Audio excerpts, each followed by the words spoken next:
My name is Eleanor, I'm 42 years old, and to this day I still can't believe my daughter nearly died in the desert because of one casual remark from our own blood. She needs some space, so we left her alone. But the truth is, it wasn't a moment of thoughtlessness, it was a calculated plan, a perfect scheme to seize an inheritance from within my own family. I can never forget the moment I saw my daughter struggling under the scorching sun and whipping sand. Her lips were cracked, her eyes fading, and she only had enough strength to whisper, "Mom, I'm here." In that moment I realized that years of silence and favoritism had turned into a trap disguised as family love. I didn't cry. I didn't scream. I simply vowed that I would reclaim justice for my daughter, through the law. Before I tell you why my family chose such cruelty, and why I acted as decisively as I did, tell me where you're watching from, and hit like if you've ever felt that silence in a family can be far more frightening than raised voices. My family never argued loudly. We practiced a kind of ritual called polite cruelty. It wasn't noisy, it wasn't screaming, but it drained you because you had to read every glance, every pause, every pressed lip like an invisible period at the end of a sentence. If you stepped into my family's old living room, you'd see a familiar arrangement. Pictures lined the walls, stretching from the staircase down to the living room, almost like a miniature family museum. But in those frames, Vanessa's face, my younger sister, always took center stage. She was lit up by the camera flash, by praise, by my parents' smiles. And me, Eleanor, if I appeared at all, it was only at the edge of the frame, behind someone's shoulder, or half my face cut off by the wooden border. Long ago, I learned that my presence in this family would never be complete. My parents' love for their grandchildren was distributed in a very clear way. Praise, applause, warm hugs all belonged to Vanessa's children. And me, the single mother, I received the leftovers, reminders not to make a fuss, not to stir up trouble, not to ruin the family atmosphere. I can't count how many times I swallowed back a reply just to avoid being called too sensitive. That silence, wrapped in courtesy, had become a tradition ingrained in every meal, every holiday, every moment that was supposed to be joyful. Lydia, my daughter, was never a child who could be smoothed down to please others. She was 18, sharp and outspoken. She didn't bow to words meant to just get it over with, and she didn't fake a smile when inside she was boiling. Lydia asked direct questions when something didn't make sense, memorized state laws as if they were weapons to protect herself. And more than anything, she found her guide in great-grandmother Margaret, a woman in her 90s whose eyes shone like a compass. Margaret didn't treat Lydia like a child to be molded, but as a person worth listening to. For Lydia, that meant everything. It was like, for the first time in her life, she truly felt she belonged. I still remember a summer evening when Lydia was packing her backpack for a hiking trip with friends. From the edge of the table, a small steel whistle rolled off onto the floor, clinking sharply. I picked it up, placed it in her hand, and said, "Blow this if you're ever unsafe." It was a gift from me, nothing more than a simple reassurance that no matter what happened, my daughter had a way to call someone for help. Back then, I thought it was just a small precaution. But many years later, I realized that whistle was a warning and alarm that a cycle of silence was beginning to crack. Because in a family where silence had become tradition, any sound could be the start of change. And for us, that whistle along with Lydia's defiance was the first signal that the secrets hidden under polite cruelty would not stand forever. When I tell you this, I don't want to turn myself into a victim. I want you to understand why Lydia never felt comfortable at family dinners, why she always sat at the edge of the table with watchful eyes. Cracks don't appear overnight, they're carved out by years of favoritism, by artificial silence, by a daughter who kept hearing "don't overreact" instead of, just once, being told, "I believe you." And it was those cracks, that long silence, that led us to an irreversible breaking point. Because when silence is used to cover up favoritism, it becomes a weapon. And one day, that weapon will be drawn not in words, but in actions. And that action was abandoning my daughter in the desert, under 116 degrees of heat, with a reason that sounded harmless: she needs some space. But to understand why they chose that moment, why that plan could grow and fester from fragments of silence over so many years, we need to go back to the very beginning, the day Margaret reset the rules of the game with a single will. It's not money that makes people ugly, it's what they believe they're entitled to. I remember clearly that Margaret said this one rare afternoon when she allowed Harold, her longtime attorney, to open the file of her will right there on the tea table. She was 91 years old. Her frail hands trembled as she held a teacup, but her eyes shone brighter than anyone else in the room that day. Margaret was not someone easily imposed upon. She still handwrote her thank you notes, still trimmed her rose bushes in the backyard herself, still organized every document in precise chronological order. Outsiders might have thought she was old, weak, fading. But I knew, every decision she made was like a hammer striking down on the cement foundation of a family already full of cracks. Harold read the draft. Half of the estate will go to Lydia. The remainder will be divided between Vanessa's 2 children. I stayed silent. Not because I didn't want to defend Lydia, but because I knew any word out of my mouth would be twisted into coaching, teaching Lydia to be greedy, or manipulating great-grandma. I chose to sit still, but my heart pounded like it wanted to break through my chest. Margaret lifted her eyes toward me, both stern and tender at once. "Don't say a word, Eleanor. You don't need to explain. I see everything." In that moment, I felt an undercurrent, a shift in the balance of power within the family. Margaret, the one they always assumed would protect the old system, had chosen Lydia, the child everyone else often dismissed as difficult. That news spread faster than desert rain.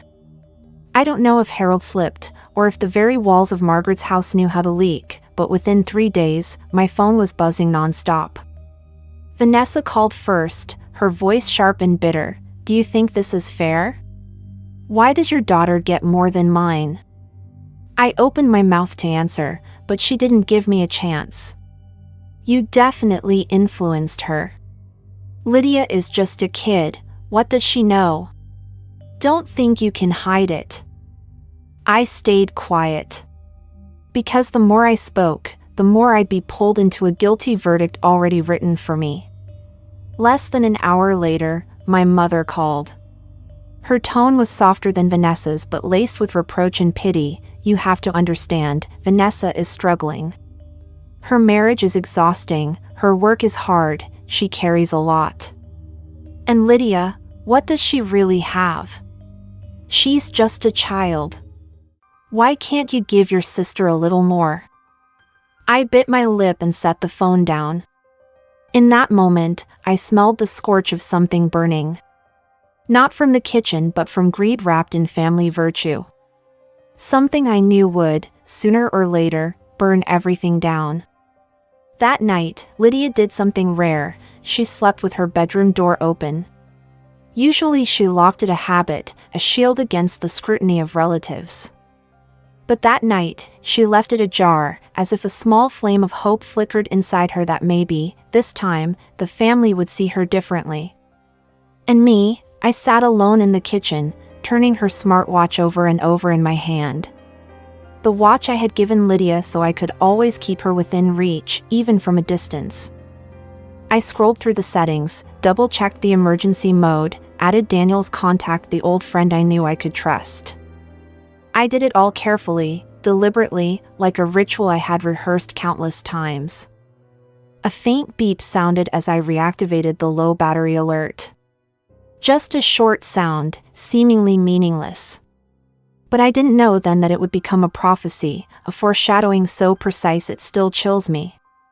Because sometimes, justice doesn't begin with dramatic crashes. It begins with the faintest signal, like the whisper of a watch about to run out of power. When I looked at the watch screen, I saw my own reflection, a woman in her 40s, her eyes both weary and resolute. I knew, from the moment Margaret reset the rules of the game, this family would never be the same again. And I also knew, the fire of greed had been lit. All it needed was a reason, a moment, to burst into an actual blaze. And that moment arrived sooner than I ever imagined. People don't push you off a cliff, They tell you to step to the edge for a better view. That's how my family has always operated, wrapping traps in words that sound like goodwill. That day, my mother called. Her voice was deliberately softened, like sugar coating on a razor blade. How about next weekend, the whole family goes to Arizona to get a little closer? No pressure, just a bonding trip. I hesitated. It wasn't that I didn't understand the real meaning behind the word bonding. For my family, bonding never meant healing. It usually meant Lydia and I being put under a microscope to see if we could be deemed acceptable. Then a message from Vanessa popped up on Lydia's phone. Let's start over, okay? Lydia handed me the screen. Her eyes were half skeptical, half hopeful. Mom, what if this time they're sincere? That question cut into me like a double-edged blade. I wanted to say, no, they've never been sincere. But looking at my daughter's face, 18 years old, still yearning to be accepted, I couldn't strip away that fragile chance. I nodded, but before agreeing, I held Lydia's hand tightly and made her promise 3 things. Charge your battery full. Bring extra water. And never split from the group. She laughed, thinking I was being paranoid. But the seriousness in my eyes made Lydia nod too, as if sealing a vow. The desert trail stretched out, the sun pouring down like needles. Vanessa walked ahead with confidence, laughing with my mother, while Lydia followed quietly behind. When they reached a ridge on the trail, Vanessa turned. Lydia, go up there and take a few shots. It's beautiful, Grandma will love it. Lydia believed her. She stepped forward, camera in hand. A child who had once learned survival drills from her mother still wanted to believe in the possibility of love. After a few pictures, she turned back, only to find the parking spot empty. The SUV was gone. At first, she thought maybe they had just driven around to the other side. But when she stepped closer to where her backpack had been, Lydia froze. The main bag, the one with the spare battery, the map, her ID, the second water bottle, was gone. Vanished into thin air. Her heart pounded. No car, no bag, just the merciless sun beating down. Lydia remembered what I had told her when she was 12, if you're lost, don't run in circles. Leave a sign. She pulled the scarf from her neck, tied it tightly to a rock like a tiny flag.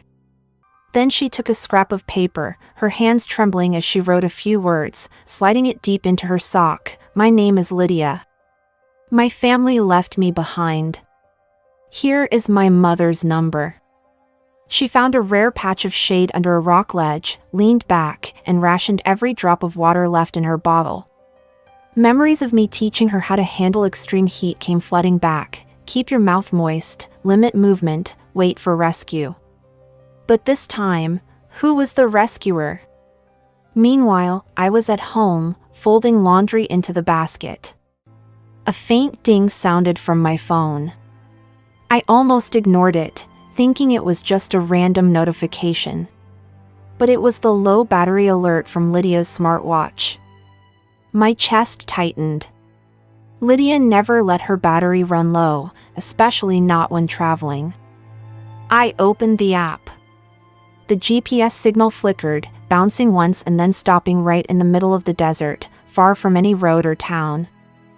I called immediately. Lydia's phone went straight to voicemail. I called again. Once, twice, 3 times. Still silence. All my life, I had grown used to silence in my family, but never had it felt this terrifying. I stood frozen in the kitchen. Then, like a switch flipping on, I stopped pretending. I no longer whispered excuses to myself. Maybe it's bad reception or maybe she forgot her watch. I knew. Deep in my gut, I knew. Because there are silences that only cover discomfort. And there are silences that serve as proof of a plot. And in that moment, I understood this silence was the second kind. I took a deep breath, grabbed my phone, and dialed a number I hadn't pressed in years, Daniel's. That night, I didn't sleep. My mind was filled only with images of Lydia in the brutal desert. I pictured her curled beneath a rock ledge, tying a scarf, whispering to herself that her mother would find her. And I knew I couldn't waste another minute. If that watch was crying out the only way it knew how with a low battery alert, then it was my duty to turn that faint signal into a real rescue call. The first steps I took out of the kitchen that day marked a new chapter. From someone enduring silence, I became someone who acted. And that action began with a rushed flight and a simple call, "Daniel, I need you. Right now." I booked the earliest flight, barely remembering how I even got through security. In my head there was only the image of a map with a blinking signal stuck still in the middle of the desert. I sent Daniel a short text, "Trail west of Flagstaff." He replied with a single word, "Got it." When I stepped out of the airport, the sky was already golden. Daniel was standing by a rented Jeep, holding a worn paper map folded into creases, the back packed with water jugs and a medical kit. He looked at me, said little, only nodded, "Let's go." The road leading into the trail grew emptier with every mile. The ground turned brick red, dust rising in plumes under the tires. I could hear my heartbeat pounding in my temples, urgent like the ticking of a clock about to die. We left the car at the edge of the trail and stepped onto scorching ground. The wind blew in searing gusts, like someone pressing a giant iron against our skin. Sweat mixed with red dust, salty on my lips. The dry smell of salt from my own hair reminded me how my body was burning away with every step.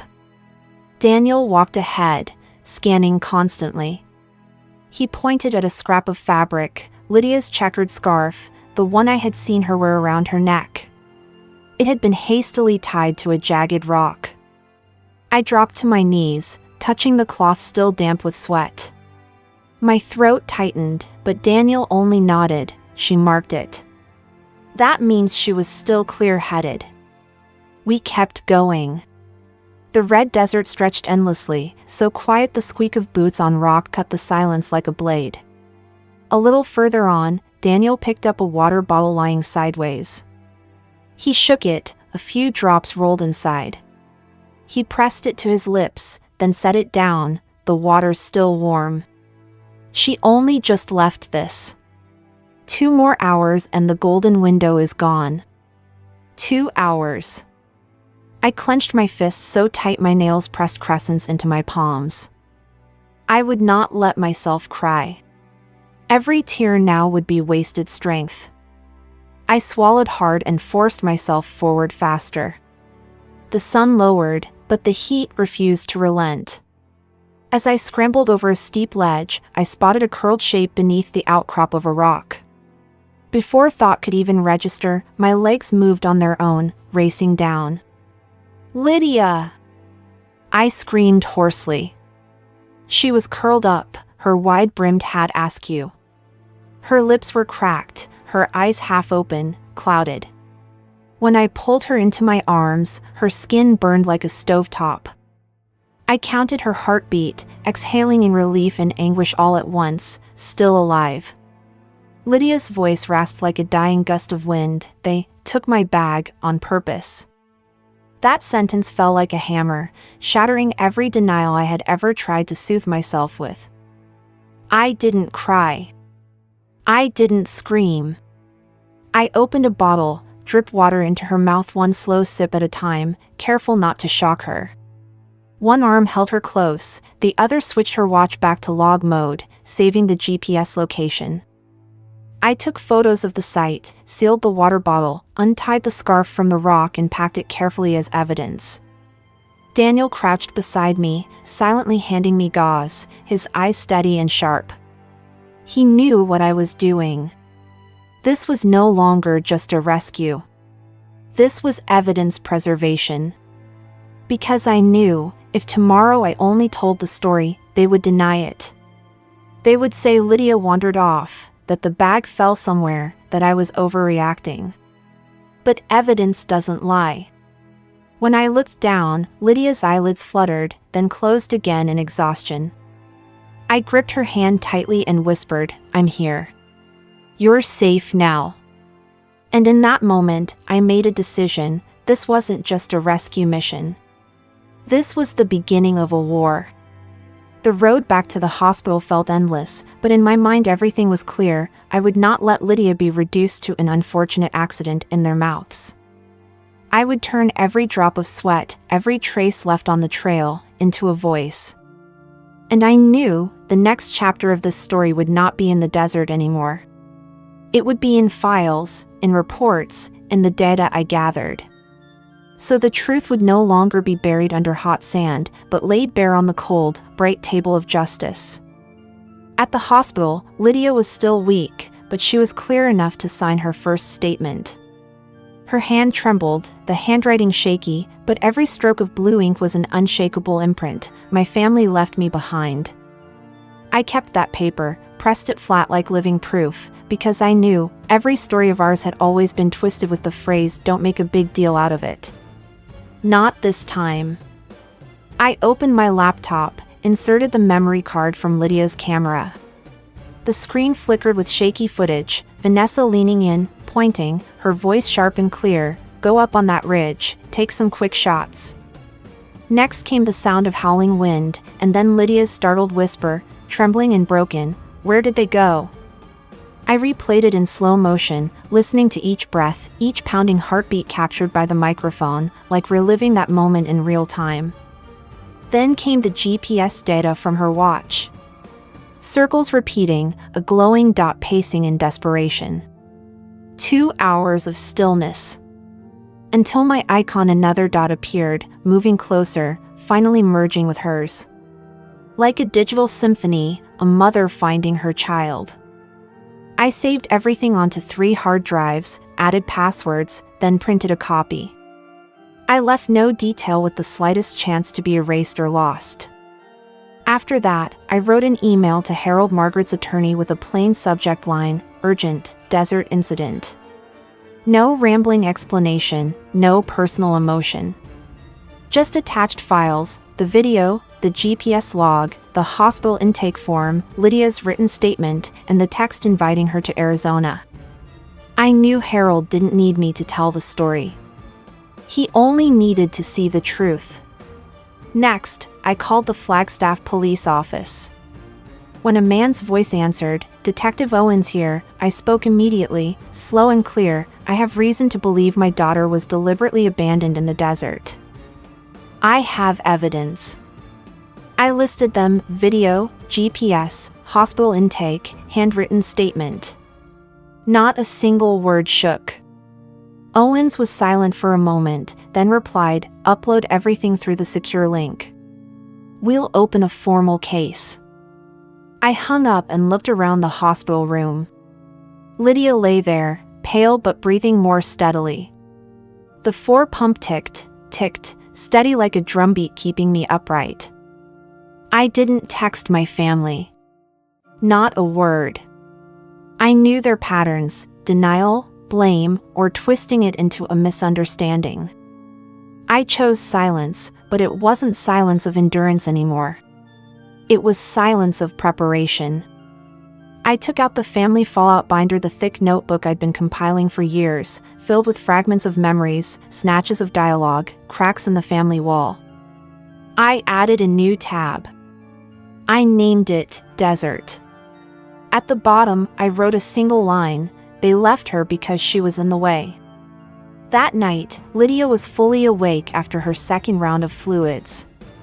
She opened her eyes, her voice faint, "Mom, did they come to visit?" I squeezed her hand, answered plainly, "Only if it's in handcuffs." Lydia closed her eyes again, a tired smile flickering on her lips, as if for the first time she believed the truth would no longer be erased. I sat by her bed, clutching the binder, hearing her watch still blinking its low battery light. Just a small detail, but it became a haunting motif for me. Sometimes justice doesn't begin with a loud crash, it begins with a small, stubborn signal refusing to go dark. And I knew then, the evidence was enough. Not for me to tell the story, but for it to tell itself. If you've ever been told, "Don't overreact," remember, your memory can be dismissed by false goodwill. But the truth, once recorded, once held firm in your hands, cannot be denied. The next day, Harold called back, his voice urgent. "I've reviewed everything. Eleanor, prepare yourself. Margaret wants to meet right away. And I'm certain this won't stay within the family." I nodded, my eyes drifting to Lydia sleeping, her hand still loosely clutching the steel whistle I once gave her. Maybe it was time for the rest of the family to hear a different sound. Not the sound of polite silence, but the sound of justice.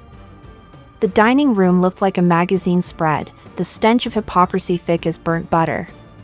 On the long table draped in white linen, porcelain plates with golden rims gleamed under the chandelier.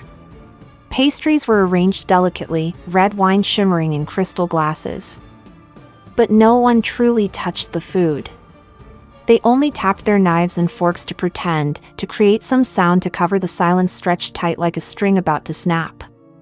Margaret stood tall, her hand leaning on a silver cane. She was over 90, but her voice carried enough weight to make every breath in the room falter.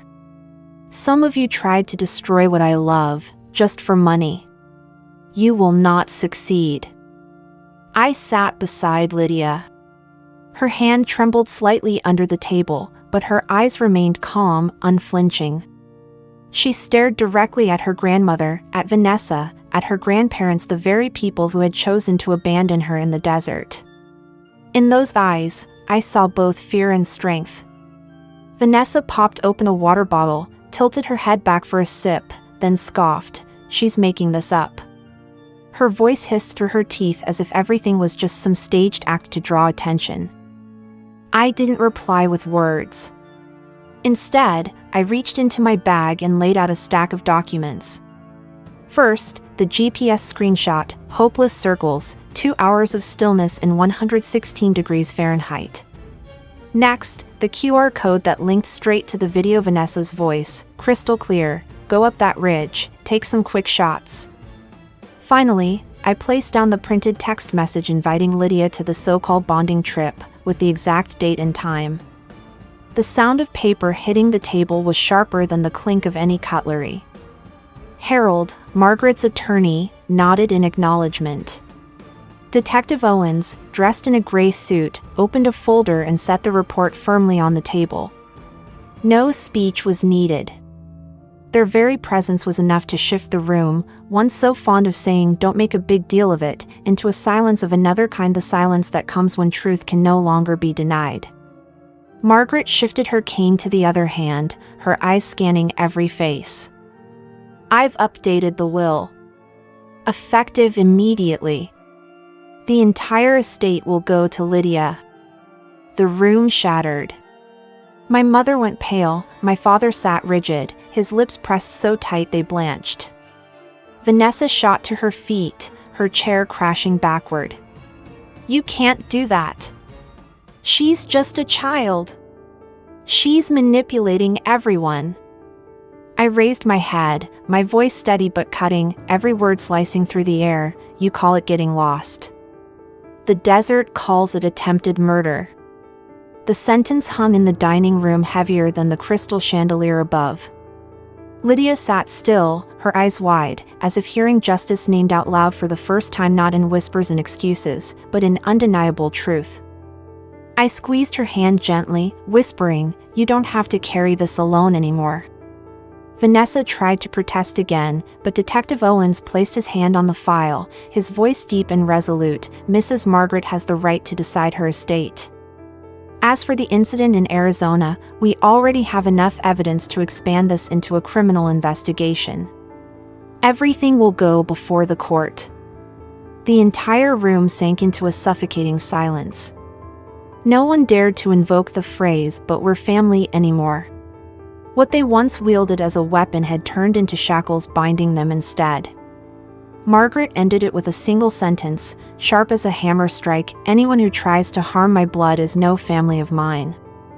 I looked around at faces once familiar now twisted with defeat and rage. In that moment, I realized this brunch wasn't about sharing a meal, it was about drawing the line. On one side stood truth and justice. On the other, greed disguised as family loyalty. If you've ever sat at a family meal and felt more choked than full, you'll know exactly how I felt that day. Justice doesn't always thunder through a judge's gavel. Sometimes, it speaks right at the dinner table, between gleaming cutlery and forced smiles. And in that very room, I knew our story wasn't over. The brunch was only the prologue. The true climax, where lies would stand under fluorescent lights and hear the verdict read aloud, was still waiting ahead. I glanced at Lydia and saw her nod, as if ready. We stood up, leaving the dining room. Outside, the midday sun blazed harshly, but it felt easier to breathe than in any family gathering I had ever endured. Because ahead, we weren't just carrying evidence. We were carrying a truth no one could deny. And that truth would walk straight into the courtroom, where every excuse would become meaningless. The courtroom that day carried the faint smell of fresh paper and polished wood. Shoes clicked softly on the stone floor, rows of benches lined perfectly straight, not a wrinkle on the judge's draped tablecloth. It felt to me like stepping onto a stage, where the audience was justice itself and every line had to be exact. Lydia sat beside me, her shoulders slender but upright. Her hair tied neatly back, her face pale yet her eyes bright, as if ready to speak a truth that could no longer be buried beneath burning sand. The prosecutor began by listing each piece of evidence. The big screen lit up, shaky video footage, but Vanessa's voice clear as glass. Go up on that ridge, take some quick shots. Then the sound of the wind whipping, followed by Lydia's fragile whisper, where did they go? Down below, a few people in the gallery audibly drew breath. Next came the GPS log from the smartwatch, a glowing dot circling in despair, 2 hours of stillness in 116 degrees Fahrenheit heat, until another dot moved in and merged with hers. Finally, the hospital intake form, body temperature abnormally high, dehydration, irregular heartbeat. The prosecutor closed with a text from Vanessa, her words cold, turn off your phone, let it charge faster. The defense attorney rose. He straightened his tie, his tone smooth, this was an unfortunate accident. There was no intent. They were simply unfamiliar with the terrain. They may have believed Lydia wandered off and would find her way back. His argument sounded all too familiar, like the "don't make a big deal of it" phrases I had heard all my life in my family's kitchen.